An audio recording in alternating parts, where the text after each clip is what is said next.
Assalamualaikum warahmatullahi wabarakatuh. Perkenalkan, nama saya Nelly Faizatul Aulia dari kelas A5 reguler Prodi PAI dengan NIM 22200151256. Saya akan menjelaskan uji dites dalam matkul Statistika Pendidikan dengan dosen pengampu Bu Cahya Amalia Husna MPD.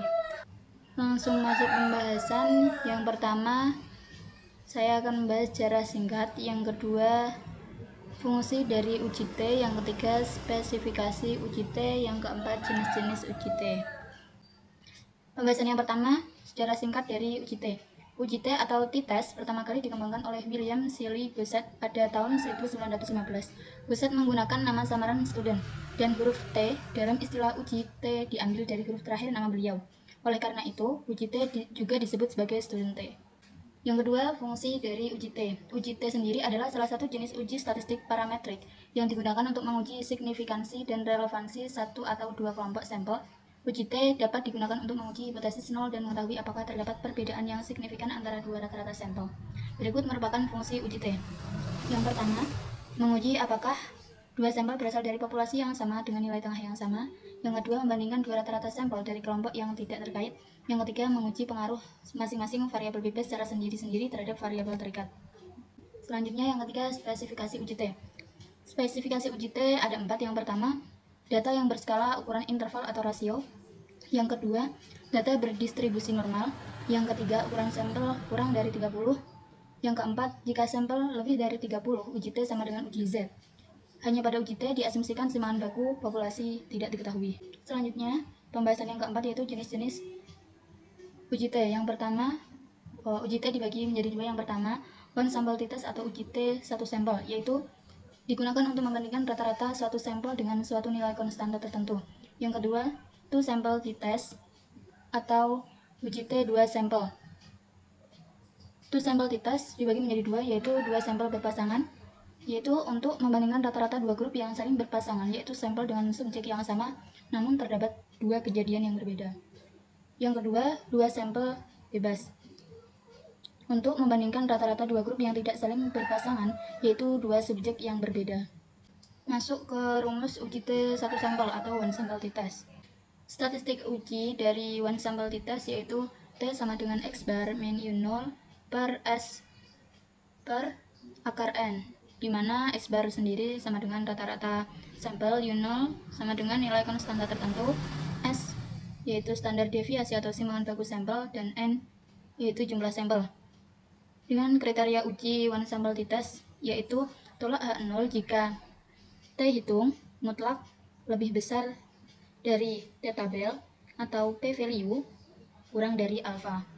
Selanjutnya, dari one sample t-test berpasangan mempunyai statistik uji T sama dengan X bar 1 min X bar 2 per akar S1 kuadrat per N1 plus S2 kuadrat per N2 min 2R dalam kurung S1 per akar N1 kurung tutup kurung buka S2 per akar N2, di mana X bar 1 sama dengan rata-rata sampel 1, X bar 2 sama dengan rata-rata sampel 2, S1 sama dengan keseimbangan baku sampel, S2 sama dengan keseimbangan baku sampel 2, dan R yaitu korelasi antara dua sampel. Dengan kriteria uji, tolak H0 jika T hitung lebih besar dari T tabel atau P value kurang dari alfa. Selanjutnya, two sample t-test yang bebas mempunyai statistik uji T sama dengan X bar 1 min X bar 2 per akar dalam kurung N1 min 1 kurung tutup S1 kuadrat plus kurung buka N2 min 1 kurung tutup S2 kuadrat per N1 plus N2 min 2 kurung buka 1 per N1 kurung tutup kurung buka 1 per N2 kurung tutup, di mana X bar 1 sama dengan rata-rata sampel 1, X bar 2 sama dengan rata-rata sampel 2, S1 sama dengan keseimbangan baku sampel 1, dan S2 sama dengan keseimbangan baku sampel 2. Dengan kriteria uji, tolak H0 jika T hitung mutlak lebih besar dari T tabel atau P value kurang dari alfa. Selanjutnya kita masuk ke contoh soal, yaitu seorang peneliti ingin mengetahui rata-rata hasil belajar siswa yang diajarkan menggunakan metode integrated and discovery berbasis teknologi dibandingkan dengan rata-rata hasil belajar siswa yang diajarkan menggunakan metode konvensional. Penelitian dilakukan pada dua kelas, yaitu kelas eksperimen yang diajar dengan metode integrated and discovery berbasis teknologi dan kelas kontrol yang diajarkan dengan metode konvensional. Datanya diberikan sebagai berikut. Dalam kelas kontrol yaitu 75, 60, 80, 55, 75, 80, 65, 60, 50, 80, 50, 70, 65, 65, 65, 75, 80, 95, 60, 70, 60, 70, 60, 70, 60. Sedangkan dalam kelas eksperimen yaitu 85, 50, 90, 90, 75, 95, 85, 80, 65, 100, 75, 65, 80, 80, 80, 95, 80, 95, 75, 85 dengan taraf signifikan U sama dengan 0,05. Apakah data memenuhi uji prasyarat? Jika uji prasyarat terpenuhi, apakah terdapat perbedaan signifikan rata-rata hasil belajar antara kedua kelompok tersebut?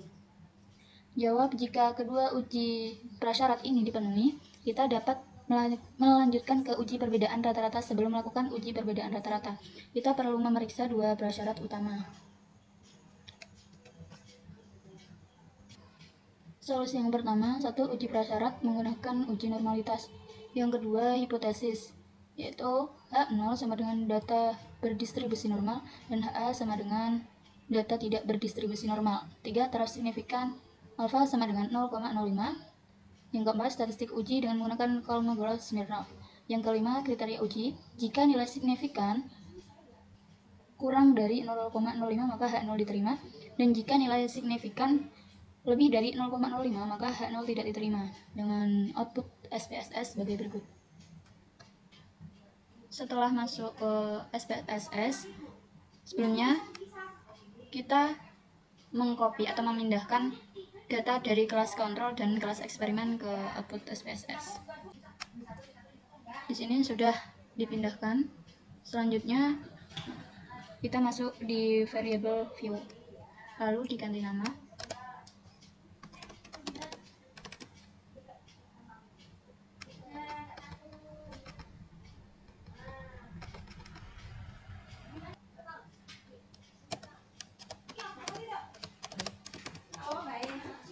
Selanjutnya yang desimal diganti dengan 0.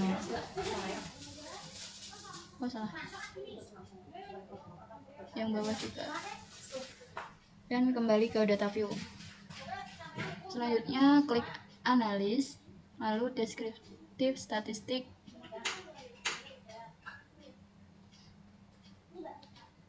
masuk ke deskriptif, masuk ke deskriptif statistik dan ke explore. Lalu ini sudah dipindahkan ke sini, ke dependent list, lalu klik plots dan beri tanda centang di normality plots with S, lalu continue. Oke. Nah, hasilnya sudah muncul.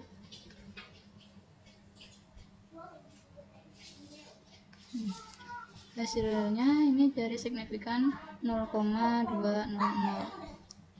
Jadi kesimpulan dari solusi pertama yaitu dari hasil output SPSS di atas, uji normalitas data, nilai ujian kelas kontrol dan eksperimen, nilai signifikannya adalah 0,200 lebih besar dari 0,05, maka dapat disimpulkan bahwa H0 diterima data nilai ujian berdistribusi normal. Selanjutnya menggunakan solusi 2. Yang pertama uji prasyarat menggunakan uji homogenitas. Yang kedua hipotesis, yaitu H0 sama dengan data memiliki varian yang sama dan HA sama dengan data tidak memiliki varian yang sama. 3. Taraf signifikan alfa sama dengan 0,05. Yang keempat statistik uji menggunakan Levene test. Yang kelima kriteria pengujian, jika nilai signifikan lebih besar dari 0,05 maka data homogen dan H0 diterima. Jika nilai signifikan kurang dari 0,05 maka H0 ditolak, data tidak homogen, dengan menggunakan output SPSS sebagai berikut. Selanjutnya menggunakan uji homogenitas. Sebelumnya kita menggabungkan atau mengumpulkan dari kelas eksperimen dan kelas kontrol menjadi satu, dan dengan kelas kelas kontrol yaitu kelas 1 dan kelas eksperimen yaitu kelas 2. Selanjutnya kita pindahkan ke output SPSS. Di sini sudah ada datanya. Selanjutnya kita masuk ke variable view dan mengganti namanya seperti tadi.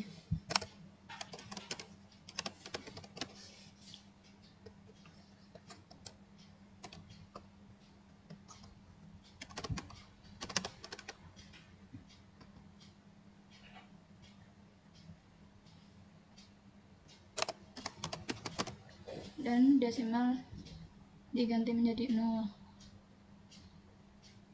Kembali ke data view, lalu klik analis dan cari compare means, lalu ke one way ANOVA. Di sini di dependent list sudah ada eksperimen, kelas eksperimen dan kontrol, dan di factors ada kelas. Lalu klik option, lalu klik centang homogeneity of variance test. Selanjutnya continue dan oke. Nah, di sini sudah muncul yaitu nilai signifikannya 0,862. Kesimpulan dari solusi yang kedua yaitu diketahui dari hasil output SPSS ini nilai hasil ujian signifikan adalah 0,862 lebih dari 0,05 maka 0 diterima, dan data berdistribusi sama atau homogen. Kedua uji prasyarat ini terpenuhi. Kita dapat melanjutkan ke uji perbedaan rata-rata menggunakan uji T. Selanjutnya kita dengan statistik uji atau menggunakan solusi ketiga dengan menggunakan uji independent sample test dengan hipotesis H0 sama dengan tidak ada perbedaan signifikan antara rata-rata hasil belajar siswa yang diajar dengan metode integrated and discovery dan metode konvensional. HA sama dengan ada perbedaan signifikan antara rata-rata hasil belajar siswa yang diajar dengan metode integrated and discovery dan metode konvensional.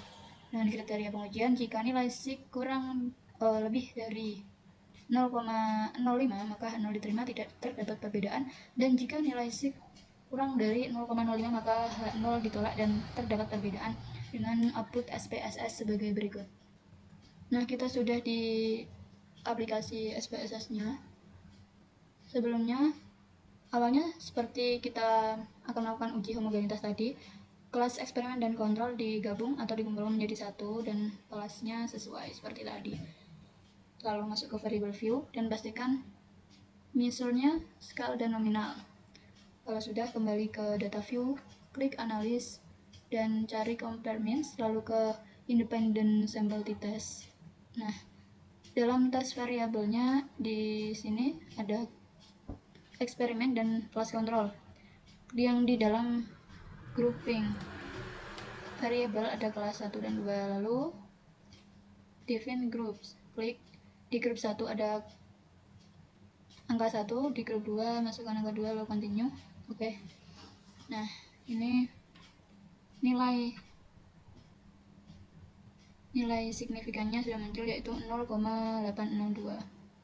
Jadi kesimpulan dari solusi yang ketiga dari hasil output SPSS dapat diketahui bahwa signifikan 0,862 lebih besar dari 0,05 maka H0 ditolak dan data tidak terdapat perbedaan yang signifikan, maka data berdistribusi sama. Mungkin dari itu yang dapat saya sampaikan mengenai statistika pendidikan dengan tema uji T. Kurang lebihnya mohon maaf. Sekian, wassalamualaikum warahmatullahi wabarakatuh.